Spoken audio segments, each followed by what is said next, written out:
Sveiki gyvi, aš esu Antanas. Šiandieną būsiu jūsų barmenas.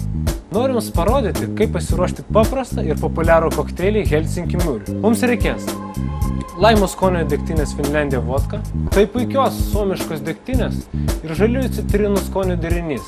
Kokteilį paruošti mums reikės aukštos taurės, keletą ledų.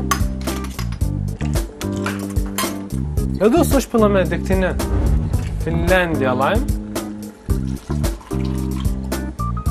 o degtinę užpilame vaisvandeniu džindžeralę.